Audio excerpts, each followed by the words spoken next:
Bismillahirrahmanirrahim. Assalamualaikum warahmatullahi wabarakatuh. Puji syukur kehadirat Allah Subhanahu wa Ta'ala yang telah memberikan kita nikmat, yaitu nikmat sehat, iman dan Islam, sehingga kita dapat merasakan nikmatnya tersebut. Salawat serta salam semoga tercurah limpahkan kepada Nabi besar kita, yaitu Nabi Muhammad SAW. Sebelumnya, izin memperkenalkan diri, nama saya Eva Nurlawati, berusia 18 tahun, berasal dari Pandeglang, Banten, dari institusi Universitas Negeri Jakarta. Topik atau isu yang saya soroti yaitu penggunaan bahasa Indonesia oleh anak muda, bahwa jati diri bangsa salah satunya dapat dilihat dari bahasa, tak terkecuali bahasa Indonesia sebagai bahasa nasional bangsa Indonesia. Bahasa Indonesia memegang peranan penting pada semua aspek kehidupan sehari-hari warga negara Indonesia dalam hal berkomunikasi, seringkali dengan alasan mempermudah komunikasi. Tidak sedikit orang menggunakan bahasa Indonesia dengan tidak baik dan benar. Karena itu, perlu adanya kepatuhan dalam penggunaan bahasa Indonesia agar pertahanan bahasa Indonesia tetap terjaga, mengingat banyak pengaruh dikarenakan globalisasi. Salah satunya pada sektor pendidikan, penting sekali untuk dilakukan peningkatan pendidikan bahasa Indonesia, baik di SD, SMP, SMA, atau sederajat hingga perguruan tinggi. Dimulainya dari meningkatkan kemampuan berbahasa para pengajar yang kemudian diharapkan dapat menjadi contoh untuk peserta ajarnya. Hal tersebut juga terkait dengan Undang-Undang Nomor 24 Tahun 2009 tentang bahasa, bendera, dan lambang negara yang menyatakan bahwa bahasa pengantar pendidikan adalah bahasa Indonesia. Bahasa kita adalah bahasa Indonesia, bahasa yang bukan hanya menjadi kebanggaan dan identitas, tetapi juga alat persatuan yang berjasa dalam sejarah Indonesia. Namun, bagaimana sekarang? Di era milenial seperti saat ini, masihkah ada kebanggaan menggunakan bahasa Indonesia? Salah satu kelemahan orang Indonesia untuk bersaing dengan orang luar negeri adalah bahasa. Kultur bahasa Indonesia yang tidak menggunakan bahasa asing sebagai bahasa pengantar membuat sebagian besar rakyat Indonesia hanya bisa berbahasa Indonesia. Kesadaran itulah yang kini mulai disadari, keinginan belajar dan menggunakan bahasa asing mulai tumbuh. Ada beberapa contoh kata-kata dalam bahasa prokem seperti kata aku dan kamu menjadi gue atau gua, dan lo atau elu. Kata astaga menjadi kata anjay atau anjir. Kata bapak atau ibu diganti menjadi bokap atau nyokap. Kata tidak menjadi ke atau enggak. Dan kata-kata lain yang sudah mengalami perubahan menjadi tidak baku. Nah, ada beberapa dampak negatif adanya bahasa prokem tersebut di kalangan masa anak muda atau remaja sebagai berikut. Yang pertama, kesulitan berbahasa Indonesia dengan benar.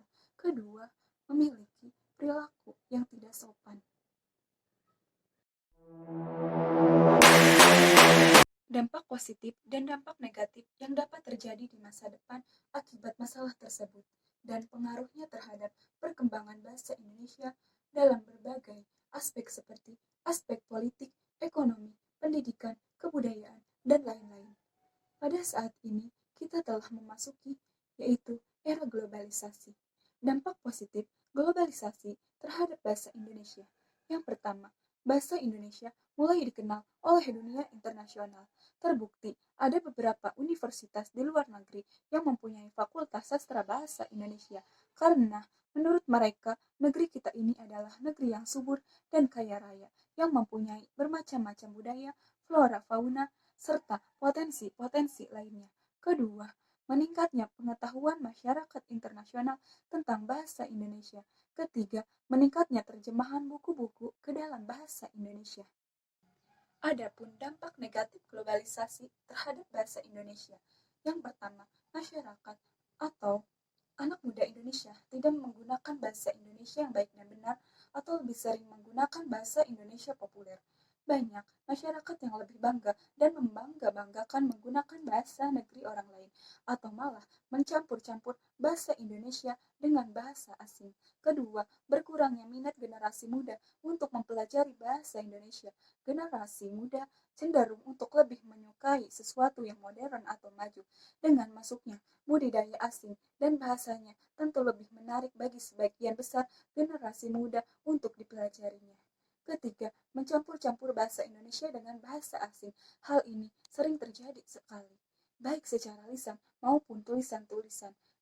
Dan keempat, memperkaya kosakata bahasa Indonesia. Terbukti banyaknya kata serapan yang diserap dari bahasa asing.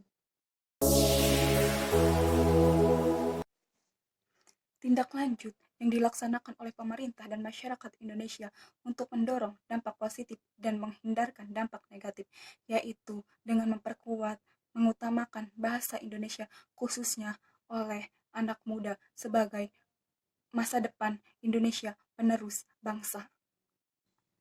Selanjutnya, pihak pemerintah sebaiknya segera mengusulkan cara untuk mengatasi perkembangan dan pemakaian bahasa Indonesia populer itu.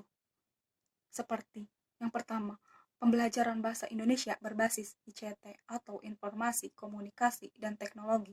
Kedua, memberi pengertian yang lebih mendalam akan pentingnya berbahasa yang baik dan benar. Ketiga, menanamkan sikap cinta bahasa sendiri pada anak-anak atau remaja dengan berbagai cara. Keempat, yang paling serius yaitu dimulai dari diri kita sendiri.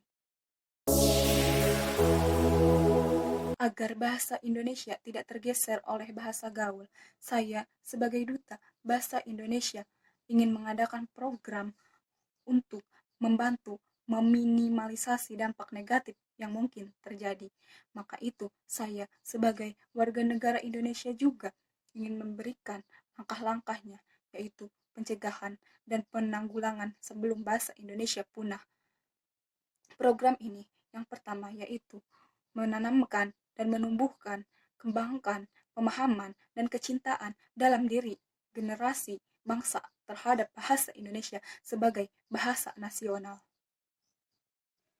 Kedua, ingin membangun bahasa Indonesia sebagai bahasa pengantar dalam pendidikan, menyosialisasikan penggunaan bahasa Indonesia serta perbedaannya dengan bahasa prokem kepada masyarakat. Ketiga, ingin membantu pemerintah Indonesia untuk menekankan penggunaan bahasa Indonesia dalam film-film produksi Indonesia dan media sejenisnya. Terakhir, membina sikap positif terhadap bahasa Indonesia serta menyiarkan perkembangan bahasa Indonesia yang telah terjadi. Maka dari itu, saya sebagai duta bahasa Indonesia ingin mengajak para anak muda untuk menjunjung tinggi bahasa persatuan, yaitu bahasa Indonesia. Sudah seharusnya kita mengutamakan di atas dari bahasa apapun, menghargai proses terbentuknya bahasa resmi negara ini, yaitu salah satu bentuk jiwa nasionalisme kita terhadap negara. Cara menghargai bahasa Indonesia yaitu dengan menggunakannya sebaik mungkin, tanpa mencampur adukannya dengan bahasa lain.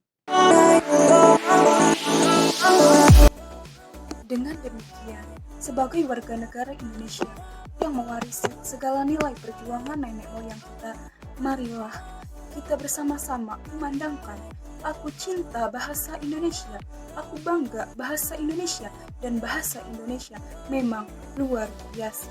Bersatulah negeriku, bangsaku, dan seluruh rakyat Indonesia.